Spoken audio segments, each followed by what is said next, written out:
Hey y'all, welcome back to this week's episode of AMA Friday with Amy Miller, Recruiting in Yoga Pants.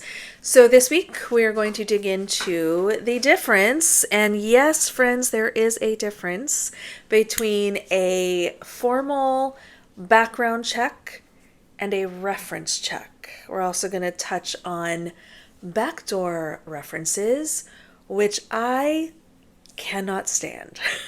So let's start with the pre-employment background check. So this is a formal process that many companies, not all, but many companies will do to just confirm the status of a few things. Okay. So usually it's divided into a couple of different things. It is checking previous work history, so you worked where you said you worked, education history, you got the degree that you said you got, and the other side is typically like some sort of a criminal check. Now, different companies, even different roles within those companies, are going to have different expectations. Okay, so when should you be doing a reference check? Let's start there. This typically should only be kicked off once you have accepted an offer. We should not be doing background checks, especially formal background checks, before an offer has been extended and accepted. I tell my candidates this every day. As soon as you accept the offer, let me know right away. Shoot me an email. That way I can go kick off that onboarding process, which includes a background check. You will often find a little notice in your offer letter or in the communications you're having with the hiring team that says this offer is contingent upon passing the background check. Okay? So, a lot of companies will also utilize a third-party service to actually run these background checks. There are companies that actually exist solely to confirm background checks as designated by the employer. So again, they're looking for some different things. There is typically some sort of a verification of previous employment.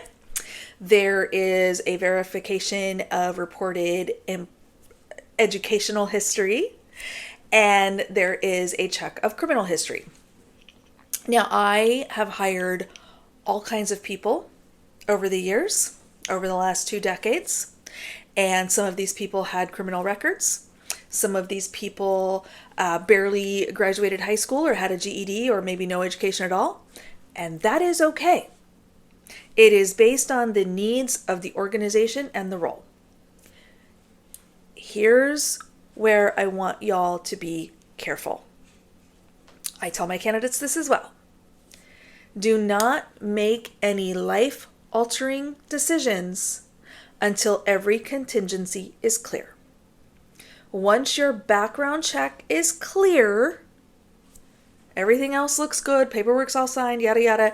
At that point, I'm going to go ahead and resign my current position and plan to join my new company because all those boxes are checked. Okay? So, 2 big things I want you to remember there. Number 1, you should not be doing a background check, a formal employment-related background check, until you have accepted an offer. And number 2, you do not have to make any life-altering decisions such as resigning a current position, relocating, etc., until all of those contingencies are clear. Period. Okay? So keep that in mind when it comes to the background check. Now, here's another tidbit for you. A couple little extra tidbits here, okay? Number 1, most likely, depends on the company, of course, most likely, your recruiter has 0 access to the information in your background check. I have never in my entire career worked anywhere where I got anything more than pass-fail. That's it. Thankfully, 99% of the background checks I've had to do have passed. There's been a couple over the years that have not unfortunately met the requirements of the organization. Rescinding offers sucks. I hate it. But that can happen. But generally speaking, The recruiter only gets, yes, this cleared, no, this did not clear, rescind the offer. We have no insight typically. I cannot tell you why it didn't pass. Now, a lot of times you can request information. You can get a copy of the report, things like that from the third party who ran it. But I will be useless to you if I'm your recruiter. I have no access. I literally see yes, no. That's it. Nothing else. So that's something to be mindful of. Now, a lot of folks worry about these background checks like, oh, you're going to call my employer. You're going to tell my boss that I'm looking or accepting a role. Not typically. Now, I'm speaking through the lens of, again, limited view because third party does it. I don't do it, right? I'm not making the call. But historically, what I have found is that these background check companies will utilize different resources like, obviously, education is easy. They call the school, right? You signed a form saying you're giving permission for them to get this information. So they're verifying whatever education you say you have. They can confirm, they can verify work history. They can, like, I've worked for agencies that have gone out of business. Of course they did. I'm not there anymore. Just kidding. That's not why. But no, in all seriousness, I have worked for companies that have gone out of business, don't exist anymore, got bought out, whatever. I've had to provide tax transcripts. I've had to pull out W-2s from 20 years ago to prove that I worked at a place. That's a rare example, but I have had to do that at least twice in my career. So there are other methods. They're not like calling your boss and going, hi, it's Amy from the background check company. Guess who's looking? That's not how that works. There's usually an employment verification hotline or some kind of data that they can get to confirm that. Your boss is not being notified. Very, very important that you do not lie on the background check. Okay? We've had situations, thankfully I've not had to do this, but I have lots and lots of recruiter friends that have had to do this, where someone lied about having a degree. And this is the worst part, especially if a degree is not required for the job, but you said you had one anyway. Now you're doing a background check. You have a decision to make. Do I answer honestly on the background check form, even though my resume and my application lied? Or do I lie on the background check form and then I get caught anyway? It's a risky business, y'all. I'm going to encourage you to be honest at each stage of the process, but especially be honest on the actual formal background check because they will catch you. I did not go to college. I attended like this 9-month kind of vocational training back in the 90s, and it was a for-profit school, and the school went out of business. School doesn't exist anymore. So every time I have to do an educational background check, if I list that course, I have to make sure that I put the exact title. I put it, the exact title of the course was like office automation or something like that. Like they literally taught you how to be a receptionist and like how to type and stuff. And I put something else, like business or something, I don't even remember. And my background check flagged because they checked with the state of Washington where I went to school, and they were like, that's not the course that she took. That's not the records we have. And I had to go and thank God the background check company emailed me and was like, this isn't matching up. Do you have any information? And I was like, oh my God. Well, it was like 20 years ago. I forgot. But yeah, office automation, I had to dig. Anyway, it was messy. So it's really, really important that we're honest about that process and we're taking care of, doing our due diligence, doing the right things. Same thing with criminal history, right? They will actually contact courts where you've lived. Some will only go back 7 years. Some will go back longer. Some companies are okay with misdemeanors, felonies that cut off. Others, again, many, many variables depending on the organization, the type of role, what you're being hired to do. So many variables that can apply there. But the bigger idea is the background check.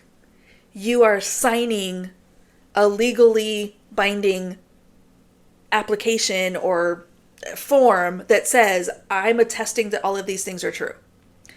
And if any of these things are not true, I'm essentially forfeiting this opportunity. Your offer very likely to be rescinded.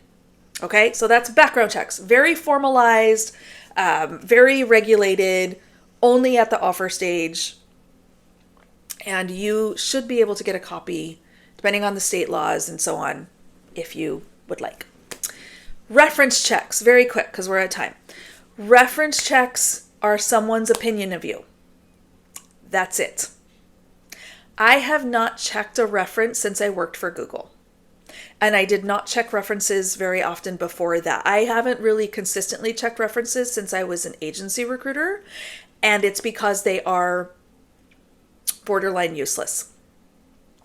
If I ask you for your references, you are going to give me the names and contact information of people that you are going to turn around and call and be like, Amy's going to call you for a reference, say nice things. That's different. Now, what's interesting, give you a little inside tip here. When I was at Google, could have changed since then. I have no idea. I've been gone for a while. But when I was at Google, we specifically checked references for level 7. So senior manager candidates. I worked with the management recruiting team. And we had a form. And I would email that form, and I had to get, I think 2 or 3. It had to be like at least 1 direct and 1 manager or something. I don't remember exactly, but there were like certain types of people we wanted to talk to, and we would send them a form with your permission. Like I would ask you, who can I send this to? And there would be a questionnaire, and we would ask very specific questions about role-related things like your leadership style or whatever. So it was part of the hiring packet that we sent to hiring committee. Now, again, are you going to give me the names of people that are not going to say nice things? Of course you're not. But that was part of the process that Google felt was important for that level and that scope of work, and so we did it. All right? So reference checks might be required. They might be a formal part of the process. But once again, I will die on this hill. They are someone's opinion of you, which may or may not have bearing on your ability to do the job. I don't know. I'm just saying. I don't find them valuable. That's just me. All right, let me close out with the backdoor reference, which I think is absolutely disgusting. I don't like them. A backdoor reference is when you are a recruiter, you might be a hiring manager, whatever, whoever you are in the process, and you're looking at a resume and application, and you're like, oh, Amy Miller, huh? Oh, she worked at Google on this team. I had a friend that worked at Google at the same time. Let me give her a call, see what she knows. Hey, do you know somebody named Amy Miller? Did you work with her at Google in 2019? Oh, really? Oh, okay. Yeah, we're going to go ahead and reject. Thanks for the info. Click. That's a backdoor reference, and that's gross. You are going behind someone's back, essentially, and asking questions about them professionally. What were they like to work with? Were they good at their job? Whatever. I don't like that. And I understand it happens. I understand that I cannot control the conversations between 2 people. I don't like it. I don't like it as part of the hiring decision. It does not sit well with my spirit. I just do not like it. But I can't control it. So be mindful that it can be happening. There are backdoor conversations happening.